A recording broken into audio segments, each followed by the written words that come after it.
Thanks again for joining us on Locked On Jayhawks. We're going to get to our top 5 most important KU football newcomers, and specifically these will be transfers just because we don't know, what freshmen are going to play. Maybe Corey Amakri will be that guy, right? I should also say this. If Chase Jenkins, the transfer in from Rice, wins the quarterback job, he obviously becomes number 1 on this list. As of right now, I'm expecting Cole Ballard to win the job, so I'm not going to put Chase Jenkins in the top 5. But again, if he were, he would be number 1. I should also mention, I'm just going to spoil this now, I don't have a single running back in the top 5 here. And it's not because I don't think the running backs aren't important. They are, right? KU's got some questions at quarterback. They need to rely on running the football. But I just have such trust in Andy Kotelnicki. I have such trust in the talent of that running back room. And it's like, there's a lot of them I like. I really like Jalen Dupree's game. Now he had the injury in spring ball. I think Dylan Edwards can have a big season. Yassine Willis is a fun player, right? Because I like so many of the names in the running back room, that's before you get to Amakri and the coaching and the scheme, I just trust that they're going to have enough there in the running game. So that's why I do not have any in the top 5. All right, number 5 for most important, X factors among KU transfers into the program, Corey Gordon. Gordon began his career at Baylor, was a couple-year player for the Bears, starter for them at the safety spot, transfers to Louisville where he ends up being a starter for them. He's kind of a solid player, wasn't anything too flashy, not somebody who's going to rack up a ton of picks or anything like that, but just a solid player to have. And for KU, they were missing that. Like, KU needed more just solid players, especially on the back end a season ago. Now, can he take a step forward? Can he go from being solid to being an exceptional player? But at the very least, if he can just be what he has been and give KU a, I don't want to say replacement level player that feels disrespectful and that feels like it's underselling the impact of Gordon, but that would even be a positive for KU. Number 4 is, I have a slashy here, Bam Crouch / Quincy Davis. The reason why is I don't know who's going to win the job. Trey Lathan's one of your starters. The other starter, either Bam Crouch or Quincy Davis. Crouch is the transfer from Boston College. Davis is the transfer from New Mexico State. Seems like a tight battle for who's going to win that job. Whoever does and is playing more reps, is playing more snaps, and has the bigger role on the team becomes exceedingly important, because for KU, the linebacker spot has been a bugaboo spot for a while. Last year, it was better in certain areas. It was more athletic. You had some good moments from Bengali Kamara and Trey Lathan, but Kamara was super inconsistent, missed a lot of tackles, went to the wrong hole at times, and it was just never really on the same page with the defensive line and the linebackers, it felt like, in attacking the running game.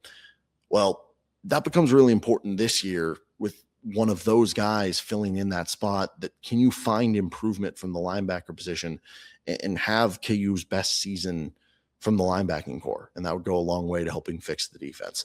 Number 3 on the list is Nick Morrow. Morrow comes in as the all-MAC receiver from Buffalo, and he is, to me, the by far number 1 receiver on this offense. He is somebody I look at and say, okay, you should wind up with 700, 800, 900 yards this season, right? Can he be the first 1,000-yard receiver for KU since the Kerry Meyer, Desmond Briscoe days? Can he be the first 800-yard receiver, I believe, since Steven Sims? And then you add into it that you have a really young quarterback, well, not necessarily really young, but an inexperienced quarterback here, and maybe some questions on the offensive line. Having a go-to receiver goes a long way for KU. And so if I think I said Nick Morrow, but Nik McMillan.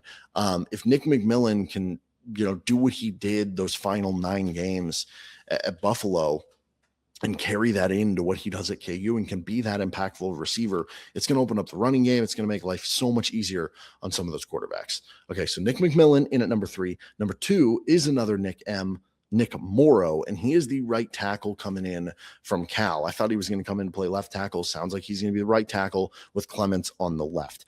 And it's interesting because Clements and Morrow are both guys that are similar.